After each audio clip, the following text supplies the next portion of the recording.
Classificação indicativa. Livre para todos os públicos.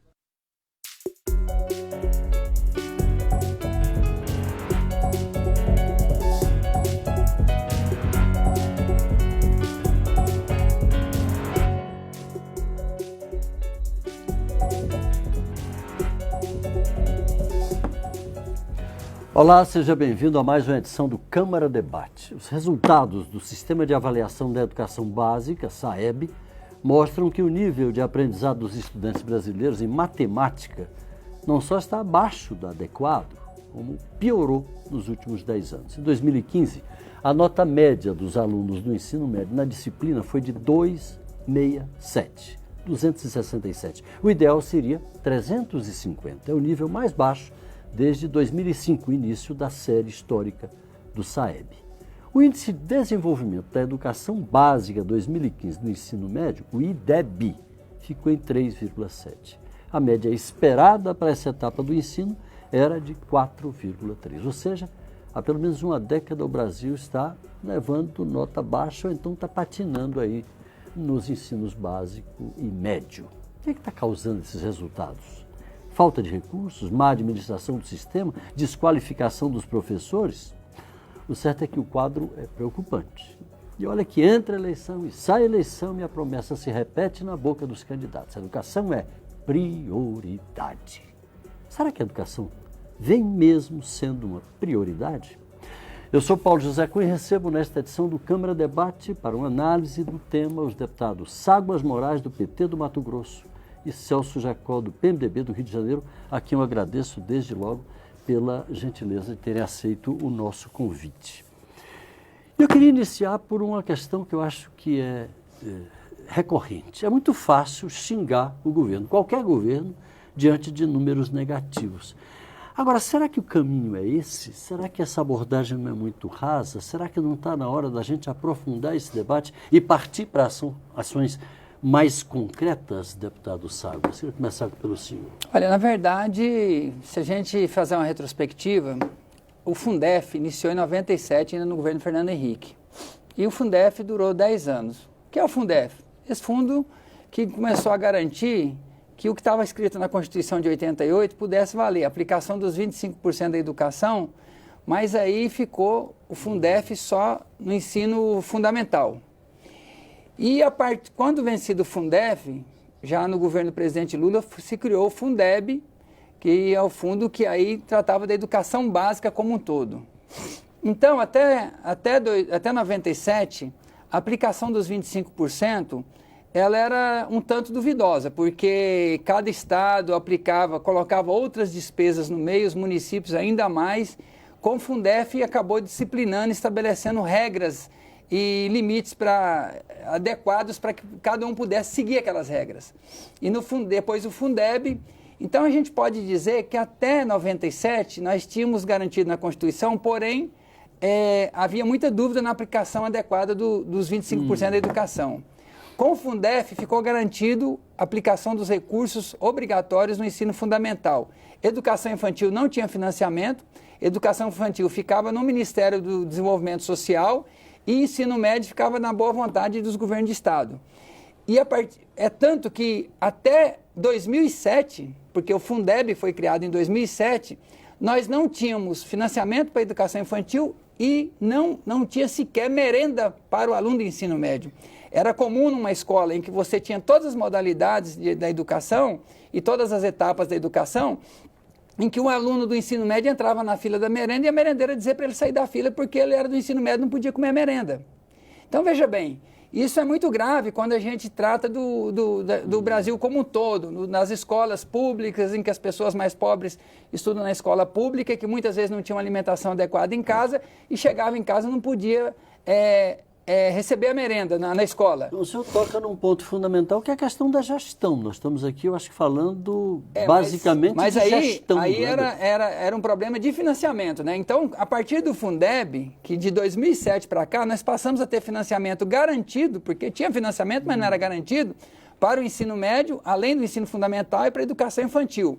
Então, há poucos dias atrás, nós não tínhamos o financiamento garantido nas duas pontas da educação básica. E não tendo financiamento garantido, a gente também não tinha como garantir um salário adequado para os professores. O piso para o profissional da educação começou a ser pago há 5 anos atrás, e que tem municípios com dificuldade de pagar esse piso, e a União e os estados, tem muitos que não conseguem pagar o piso. O piso é o menor salário que você pode pagar para uma determinada categoria. Se na maioria do Brasil você não consegue pagar o menor salário para a categoria de professores que são responsáveis pela formação dos estudantes, então você também não pode querer exigir muito, até porque os professores que hoje estão na rede é porque são extremamente vocacionados e que nenhuma hipótese abandonou a sua vocação. Eu queria ouvir o deputado Celso Jacob, principalmente sobre um aspecto que tem a ver com o que o deputado Ságuas está falando. Existem vários Brasis, a gente não pode dizer assim, o piso é esse daqui, todo mundo cumpre. Uma coisa é o Brasil mais rico e outra coisa é o Brasil profundo mais pobre. Como é que esse Brasil mais pobre pode arcar com os custos de um piso como o outro e manter, garantir a qualidade mínima de pagamento para esses professores? O grande erro foi desconhecer essa realidade. Nós temos primeiro que conhecer a realidade dos estados que têm condição e os que não têm. Ou o governo federal vai dar um equilíbrio nisso aí, ou então não adianta botar um piso só no papel. Todo mundo tem que pagar X. 1.000, 2.000, 3.000. Como se o Brasil fosse homogêneo. E todo mundo vive na mesma realidade. Não vive. Então já começa o desnível, tanto financeiro como também o próprio educacional. Que você não corrige a educação com um ano. Quando você tem um desnível grande, um desequilíbrio grande, você vai ter que demorar décadas para corrigir uma situação. Então, quando você toma atitude, há 5 anos atrás, você começa a ter efeitos dessa atitude, no mínimo 5 anos. Com 10 anos, começa a ter um reflexo mais positivo. Então, não se pode fazer educação para amanhã. No dia seguinte, tem que fazer educação projetada. O planejamento de curto prazo não funciona. Não existe planejamento de curto prazo para educação. Então, o que está acontecendo, nós estamos hoje recebendo reflexos de ações de 10 anos atrás. E se a gente quer realmente que a educação tenha bons reflexos, ou que mude a estrutura, que mude essa concepção de educação, você tem que estabelecer metas agora, planos, e executá-los, e vai ter os efeitos 10, 15, que é o normal. E o grande erro, o que é? O país não se planeja para a educação. Tem um slogan bonito, todo mundo é a favor da educação. Todo mundo acha... Era isso que eu ia já lhe interromper, perguntando aquilo que eu falei no início das campanhas eleitorais.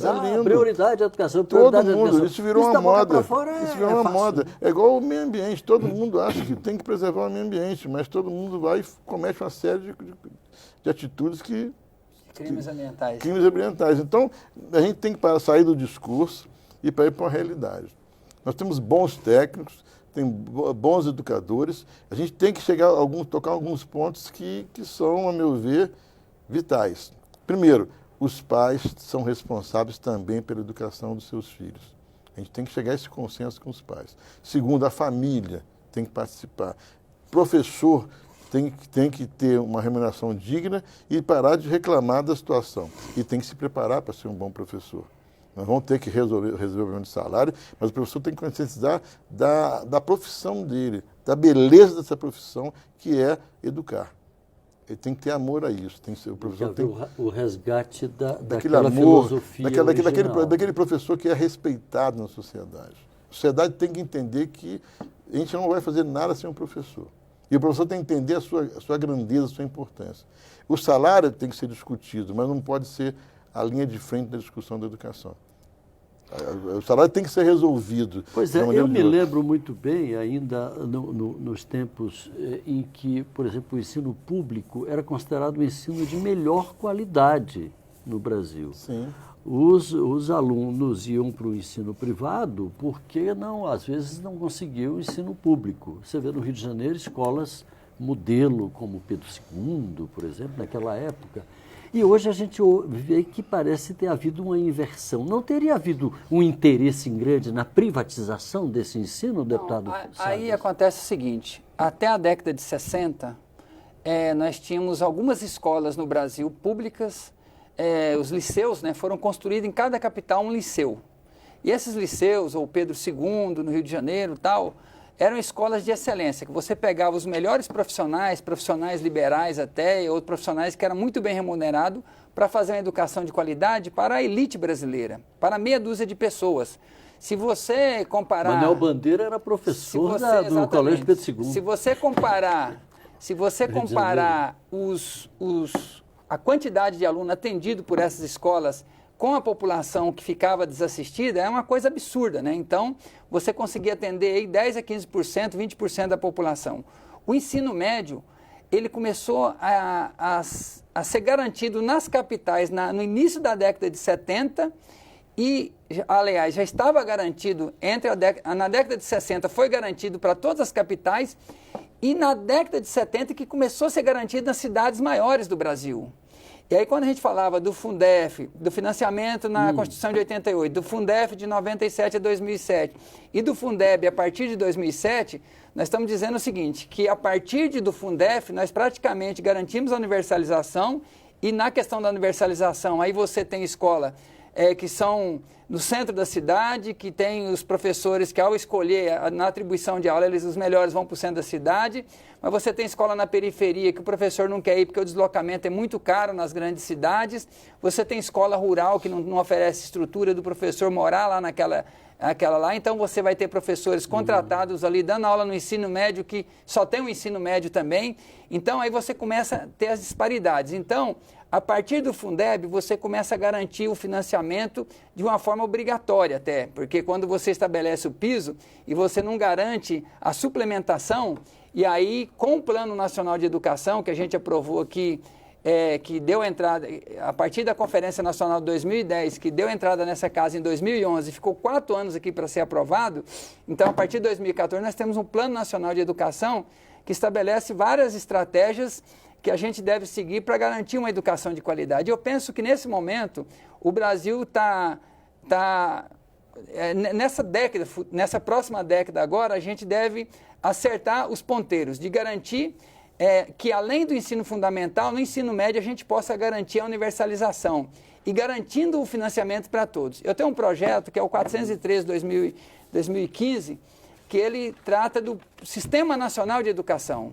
Sistema Nacional de Educação, está previsto no Plano Nacional de Educação, resumidamente, ele vai criar um sistema, porque hoje nós temos as redes municipais, que seria um sistema municipal, um sistema estadual, e o federal tem as escolas técnicas e a universidade. Nós vamos criar um sistema nacional que ele vai tratar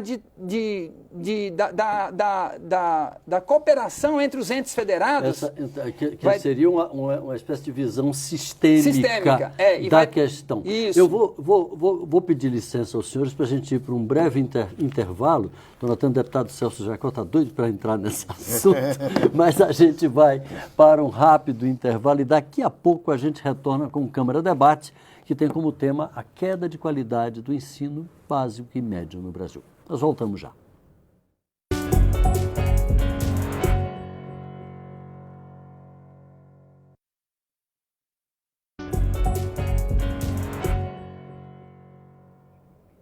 Estamos de volta com o Câmara Debate, que tem como tema os números preocupantes do desempenho do ensino básico e médio. Debater o tema, estamos recebendo os deputados Ságuas Moraes, do PT do Mato Grosso, e Celso Jacó, do PMDB do Rio de Janeiro. Deputado Ságuas, pouco antes do intervalo, o senhor falava de um projeto em que o senhor pretende dar uma visão mais sistêmica, mais holística, né, dessa questão. Na verdade, tratando ensino básico, ensino médio e ensino superior, ensino técnico, tudo. Na verdade, no próprio Plano Nacional de Educação, o PNE, ele tem 20 metas, né, que estabelece o tempo de ser seguido e lá prevê a criação do Sistema Nacional de Educação e não tinha nada nesse sentido. Nós apresentamos em 2014, eu disse que em 2015, um projeto de lei que cria o Sistema Nacional de Educação, que está em debate na Comissão de Educação, que deve ser aprovado até o final do ano, em que ele trata da criação do Sistema Nacional de Educação, que visa permitir, dentro do regime de colaboração, que hoje já existe, mas não é uma coisa estabelecida com regras bem detalhadas, para que a gente possa ter um Sistema Nacional de Educação e dessa maneira, dentro daquilo que o deputado Celso Jacó falava aqui, de que você cria o piso, mas você não garante o recurso lá no município. Você pega o estado de São Paulo, o estado do Rio de Janeiro, que são estados ricos, mas que tem municípios pobres. Em função das diferenças regionais. Você pega Mato Grosso, porque por causa do agronegócio, todo mundo pensa que é um estado uniforme, mas tem municípios ricos e tem municípios pobres. Então, e você vai nos estados do Nordeste, que tem municípios, muitos municípios pobres, mas tem muitos municípios ricos também. Então, na verdade, quando você criou o CAQI, né, que é o custo aluno qualidade inicial, que é por 2 anos, depois vira o CAC, que é o custo aluno qualidade, que vai estabelecer o valor mínimo que você gastaria para ofertar um ensino de qualidade em cada etapa da educação, em cada modalidade. E a partir desse recurso, o município que aplicado os 25%, ou o estado que aplicado os 25% não chegar naquele valor, ele vai receber a complementação da União. Aí que entra o que o deputado Celso Jacó dizia aqui. Porque não adianta nada você estabelecer regras que o município não consiga cumprir. A gente sabe que alguns municípios não cumprem por descompromisso com a educação, mas você sabe que muitos deles é porque não tem a condição. E com esse Sistema Nacional de Educação, nós vamos garantir que cada município da unidade federada, que cada estado possa ter o mínimo necessário para uma educação de qualidade. Por quê? Porque o que a gente observa hoje, muita gente critica, é que parece que esse modelo ele precisa ser revisto na base. Simplesmente entregar ao município, mas espera aí, que município é esse? Conheço vários municípios que não têm condições de pagar esse piso. Não, mas nós estamos falando só na questão do piso. Mas aí falta o conteúdo, falta todo um Aí no PNE, aí no nosso, cria o Sistema Nacional de Educação, o município, para poder buscar essa suplementação, ele tem que cumprir uma série de regras, uma série de requisitos para ele comprovar que ele aplicou os 25% e não conseguiu chegar lá. E aí nós temos um problema sério no ensino médio, que quando você iniciou o programa, você estava falando dos resultados ruins, porque na educação, no ensino fundamental... É o grande gargalo. É o gargalo. E é o grande problema. Por exemplo, todo mundo sabe que são esses números do IDEB, que a gente não conseguiu alcançar a meta. Vamos direto na dor, não é dor de cabeça, não adianta não melhorar, vamos ver o que é isso. Então, qual que acontece? Se avançou muito na área tecnológica. Hoje em dia as crianças têm acesso a computador, têm acesso a telefones de ponta, com internet, aí tem acesso a WhatsApp, a Facebook, a isso tudo. E você quer dar um modelo de educação arcaico de 20 anos atrás, um acesso de matérias de nada para coisa nenhuma. Então não motiva. É muito mais interessante eu estar fora da sala de aula do que eu estar na sala de aula. Na sala de aula eu aprendo quase nada, ou aprendo coisas que me chateiam. Ao passo que na rua eu estou aprendendo muita coisa, estou tendo novidade, eu tenho um mundo para pesquisar na internet. Eu tenho tudo na internet. É o que, de outra forma, o José Pacheco, o educador português, criador da Escola da Ponte, que é um projeto de sucesso lá perto de Lisboa. Outro dia eu entrevistei e ele falava disso, quer dizer, falta coragem dos governos de mudar essa Nós temos que mudar o modo de pensar dos professores, nós temos que adaptá-los à realidade para os alunos serem atraídos. O que acontece? Os índices de abandono no ensino médio, por ano, é violento. Os outros ensinos fundamentais, básicos, não, eles são... mais ou menos há um controle dos pais, da frequência. Quando chega no ensino médio, ele já está praticamente um adolescente para adulto, e ele toma a decisão dele, vou parar, vou continuar. Quando ele percebe que não tem nada de interessante e atrativo para ele está desmotivado. Então ele acha que a rua é melhor. Na rua ele aprende mais, sem controle. Então, se ele estivesse dentro do ensino médio, mostrando a realidade do que está acontecendo nesse país, mostrando as perspectivas dele de trabalho, mercado de trabalho, que não mostra, não dá esperança para ele. Eu estou estudando, mas para nada, não sei para concluir. Concluir o quê? Porque o ensino médio hoje não se conclui nada no país. Ele não te leva a lugar nenhum. Ele não informa o profissionalizante e nem garante que ele vai entrar na universidade. Não, nós conseguimos fazer duas coisas negativas. Eu não te garanto o acesso à universidade de maneira nenhuma, porque você tem que fazer E vai ter que enfrentar um vestibular. E não te garante o mercado de trabalho. Então, por que eu estou fazendo nesse ensino médio? E excesso de matéria. E cada vez mais, na Comissão de Educação mesmo, tem essa luta. Gente querendo colocar mais uma matéria. desorganizadamente. Mas, sobretudo, no governo Lula, houve um cuidado maior com o ensino técnico, né? Isso. Teve Uma uma volta das ampliação. escolas técnicas. Foi que está aumento da rede, tentando etc, salvar. etc. Que no Brasil isso vinha sendo tratado de uma forma... Desconectada. Teve uma ampliação do ensino técnico. E o ensino médio, o problema é bem isso que o deputado Celso Jacó disse. A adolescência é uma etapa da vida efervescente, né? A etapa dos hormônios, da contestação e tal. E esse estudante, esse jovem está à procura ele está na transição da infância para a vida adulta e ele precisa de ter uma perspectiva futura. Nós não podemos abandoná-lo ao ponto de ele ser recrutado para o mundo do crime ou das drogas. Então, se a gente quer, em primeiro lugar, na minha opinião, nós temos que garantir escola de tempo integral. Isso é o que vai permitir que o aluno, porque num período de 4 horas você não consegue levar conteúdo e informação necessária para que esse aluno possa se preparar como cidadão, e ao preparar mesmo para tempo, a vida. Desculpa interromper, ao mesmo tempo, quando todo mundo fala em tempo integral, não é colocar o aluno para estudar de 8 da manhã às 5 da tarde, uma sequência de matérias desconectada. Porque ninguém consegue. Não é Por exemplo, conteúdo. você precisa atraí-lo com outras opções. Outras atividades. Outras atividades, que também vão entrelaçar com aquela básica. A matemática é um modelo ultrapassado. É difícil, todo mundo rejeita a matemática. Por quê? Não encontramos um meio de passar a matemática de outra maneira. Você tem que ter uma atualidade. Hoje em dia, a gente convive com a realidade. Todo mundo aqui é escravo de computador, escravo de celular, que é um semicomputador, você faz tudo nele, e você fica no WhatsApp, você fica no Facebook, perde muito tempo nisso. Se a gente conseguir uma forma de atrair o ensino para dentro dessas novas técnicas, nós vamos equilibrar isso. Então, eu tenho que ensinar na linguagem e no estado que é a modernidade.